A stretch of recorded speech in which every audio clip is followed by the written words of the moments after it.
Hi all. നീറ്റിന്റെ result വന്നു അല്ലേ? ഇപ്രാവശ്യത്തെ പല കാരണങ്ങൾ കൊണ്ട് പല ആളുകളും ബോർഡർ ലൈനിലാണ്, അല്ലെങ്കിൽ പല വലിയ രൂപത്തിലുള്ള കൺഫ്യൂഷനുകളിലാണ്. ഒന്നാമത് എക്സാമിന്റെ ടഫ്നെസ്, അതുപോലെ തന്നെ ടോപ്പ് റാങ്കുകളിൽ കേരളത്തിലുള്ള കുട്ടികൾ ഇല്ലാത്തത് കൊണ്ട് എയിംസിലൊക്കെ പോകുന്ന ആളുകൾ കുറയും. അതുകൊണ്ട് തന്നെ ബോർഡർ ലൈനിലുള്ള പല ആളുകളും ആശങ്കയിലാണ്. അതുപോലെ തന്നെ വളരെയധികം പിന്നോട്ട് പോയി എന്ന് വിചാരിക്കുന്ന ആളുകൾ, ഈവൻ റിപ്പീറ്റും റിപ്പീറ്റ് ചെയ്തിട്ടും MBBS കിട്ടുമോ എന്നുള്ള സംശയത്തിലുള്ളവർ, ഇങ്ങനെ പലതരം കൺഫ്യൂഷനുകളിലുള്ളവരുണ്ടാകും. നമ്മൾ ആദ്യം മനസ്സിലാക്കേണ്ട ഒരു കാര്യം, നമ്മളൊരു ട്രൈ ചെയ്തു അല്ലെ, നമ്മുടെ മാക്സിമം എഫേർട്ട് ഇട്ടുകൊണ്ട് നമ്മളൊരു ട്രൈ ചെയ്തു, അതിൽ നമുക്ക് ലഭിക്കേണ്ടുന്ന ഒരു റാങ്ക് കിട്ടി. അതിനുശേഷം നമ്മൾ അടുത്ത ഒരു സ്റ്റെപ്പ് വളരെ ലോജിക്കലി പ്ലാൻ ചെയ്യണം. ഇപ്പോൾ ഉള്ള ഒരു ഇമോഷന്റെ പുറത്ത് ഇനി എന്നെ കൊണ്ട് ഒന്നിനും കഴിയൂല, ഇനി കിട്ടിയതിന് പോകട്ടെ, അല്ലെങ്കിൽ ഞാൻ ഇനി ഒന്നിനെ കുറിച്ചും ആലോചിക്കുന്നില്ല, എന്റെ ലൈഫ് തന്നെ കഴിഞ്ഞു, ഈ രൂപത്തിലുള്ള ഒരു നെഗറ്റീവ് ആറ്റിറ്റ്യൂഡിൽ നിന്ന് മാറി നമ്മളൊരു കാര്യം ട്രൈ ചെയ്തു, നമുക്ക് ഇപ്പോൾ കിട്ടിയ റിസൾട്ട് ഇതാണ്, അതിനനുസരിച്ച് നമുക്കൊരു പക്ഷേ MBBS കിട്ടുമോ എന്ന് നമുക്ക് നോക്കാം.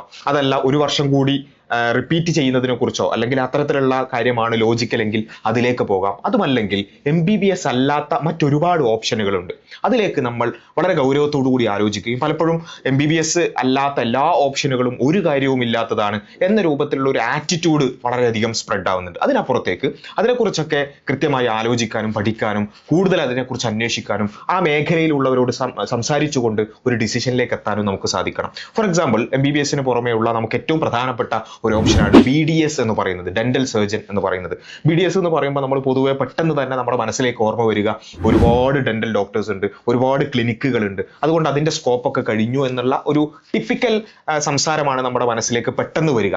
പക്ഷേ അതിനപ്പുറത്തേക്ക് നമ്മൾ മനസ്സിലാക്കേണ്ടത്, ഇപ്പോൾ ഗവൺമെന്റ് സെക്ടറിൽ തന്നെ ഈ BDSുമായി ബന്ധപ്പെട്ടുകൊണ്ട് ഡെന്റൽ സർജൻസിന്റെ ഒരുപാട് തരത്തിലുള്ള അപ്പോയിന്റ്മെന്റുകൾ കൂടാനുള്ള സാധ്യതയെക്കുറിച്ച് ഇപ്പോൾ ചർച്ചകൾ നടന്നുകൊണ്ടിരിക്കുകയാണ്. അതേപോലെ തന്നെ ഈ സ്പെഷ്യലൈസേഷനുമായി ബന്ധപ്പെട്ട് ഓർത്തോഡോണ്ടിക്സ്, അതുപോലെ തന്നെ ഓറൽ സർജറി പോലെയുള്ള സ്പെഷ്യലൈസേഷനുകൾ, അതിന്റെ ഒരു സ്കോപ്പ് കൂടുതലായി വരികയാണ്. അതുപോലെ തന്നെ ഇപ്പോൾ കൂടുതലായി ബൂം ചെയ്തു വരുന്ന ഒരു കാര്യമാണ് കോസ്മെറ്റിക് ഡെന്റിസ്ട്രി എന്ന് പറയുന്നത്.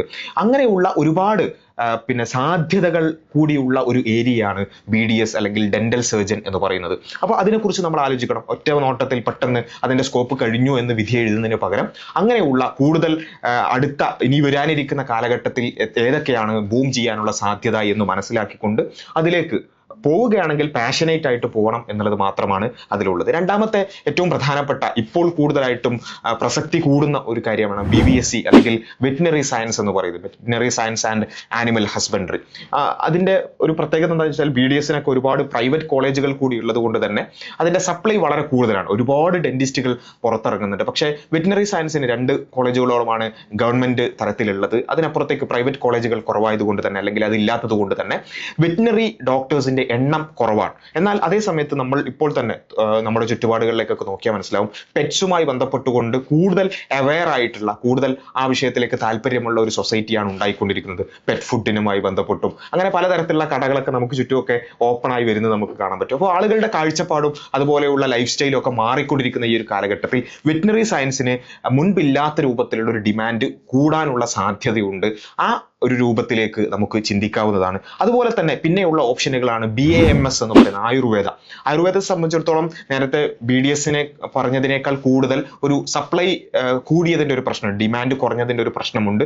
അതുകൊണ്ട് തന്നെ ഇറങ്ങിയ ഉടനെ പലപ്പോഴും വളരെ ചെറിയ സാലറിക്ക് വർക്ക് ചെയ്യേണ്ടുന്ന ഒരു അവസ്ഥ പൊതുവിൽ പല ആളുകളോടും പല സ്റ്റുഡൻസിനോടും സംസാരിക്കുമ്പോൾ അത്തരത്തിലുള്ള ഒരു അവസ്ഥ പല ആളുകളും ഷെയർ ചെയ്യാറുണ്ട്. അതുകൊണ്ട് അതിലേക്ക് നമ്മൾ പോവുകയാണെങ്കിൽ അത്യാവശ്യം നന്നായി അന്വേഷിച്ച് ഇപ്പോൾ അതിന്റെ ഡിമാൻഡ് കൂടി നമ്മളൊന്ന് ഉറപ്പുവരുത്തിയതിനു ശേഷമായിരിക്കണം പോകേണ്ടത് എന്നുള്ളതാണ് ഏറ്റവും പ്രധാനപ്പെട്ട ഒരു കാര്യം എന്ന് പറയുന്നത്.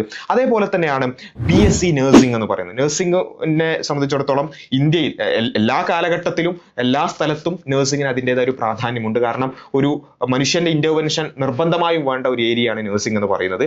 മറ്റ് ഇപ്പോൾ AI അതുപോലെ തന്നെ ടെക്നോളജിയൊക്കെ റീപ്ലേസ് ചെയ്യുന്നിടത്ത് ഏറ്റവും കുറവ് ബാധിക്കാൻ സാധ്യതയുള്ള ഒരു ഏരിയ കൂടിയാണ് നഴ്സിംഗ് എന്ന് പറയുന്നത്. അപ്പോൾ ആ ഒരു ഏരിയയിലേക്ക് നമുക്ക് ചിന്തിക്കാവുന്നതാണ്. അതിൽ തന്നെ UK, കാനഡ, ഓസ്ട്രേലിയ പോലെയുള്ള അബ്രോഡ് ഓപ്പർച്യൂണിറ്റീസും നഴ്സിംഗിനെ സംബന്ധിച്ചിടത്തോളം കൂടുതലാണ് എന്നുള്ളത് നമ്മൾ മനസ്സിലാക്കേണ്ടതുണ്ട്. അതേപോലെ തന്നെയാണ് ഇതുകൂടാതെയുള്ള മറ്റ് അലൈഡ് ഹെൽത്ത് സയൻസ് അല്ലെങ്കിൽ പാരാമെഡിക്കൽ കോഴ്സുകൾ, റേഡിയോളജി, അതുപോലെ തന്നെ ലാബ് ടെക്നോളജി, അതുപോലെ തന്നെ ഓപ്പറേഷൻ തിയേറ്റർ ടെക്നോളജി, ഇങ്ങനെയുള്ള ഒരുപാട് പാരാമെഡിക്കൽ കോഴ്സുകളുണ്ട്. ഇതിനെ നമ്മൾ ശ്രദ്ധിക്കേണ്ട ഒരു കാര്യം മാത്രമാണുള്ളത്, ഏതെങ്കിലും ഒരു പാരാമെഡിക്കൽ കോഴ്സിന് അപ്ലൈ ചെയ്ത് കിട്ടിയതിന് പോകുക എന്നുള്ളതിനപ്പുറത്ത് ഓരോ കോഴ്സിനെ കുറിച്ച് നമ്മൾ കൃത്യമായി അന്വേഷിക്കുകയും അതിന്റെ അതിന്റെ ഇനി വരാനിരിക്കുന്ന സാധ്യത, അതുപോലെ തന്നെ AI റീപ്ലേസ് ചെയ്യാനുള്ള സാധ്യത, ഇങ്ങനെയുള്ള കാര്യങ്ങൾ കൂടി ഒന്ന് പരിഗണിച്ചുകൊണ്ട് വേണം അത്തരം കോഴ്സുകൾ തിരഞ്ഞെടുക്കാൻ എന്നുള്ളത് മാത്രമാണ് ആ വിഷയത്തിൽ ശ്രദ്ധിക്കാനുള്ളത്. ഇങ്ങനെയുള്ള, ഞാനിപ്പോൾ 5 പറഞ്ഞത്, ഇത് കൂടാതെയുള്ള ഒരുപാട് ഓപ്ഷൻസ്, ഹോമിയോയും അങ്ങനെയുള്ള പലതരത്തിലുള്ള ഓപ്ഷൻസ് നമ്മുടെ മുമ്പിലുണ്ട്.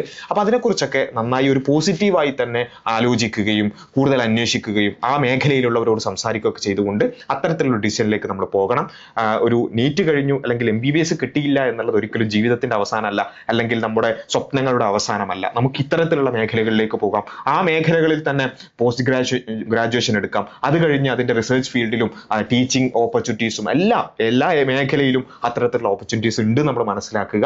ഇപ്പോൾ നമുക്ക് ഒരു പക്ഷേ നമ്മളൊന്ന് പിന്നോട്ട് പോയിട്ടുണ്ടെങ്കിൽ അതൊരു പക്ഷേ നമുക്ക് നമ്മുടെ ഒരു കുതിപ്പിനുള്ള ഒരു ഇന്ധനമാക്കി മാറ്റിക്കൊണ്ട് കൂടുതൽ പിന്നെ ഉയരങ്ങളിലേക്ക് എത്താൻ എല്ലാവർക്കും സാധിക്കട്ടെ എന്ന് ആശംസിക്കുകയാണ്. Thank you.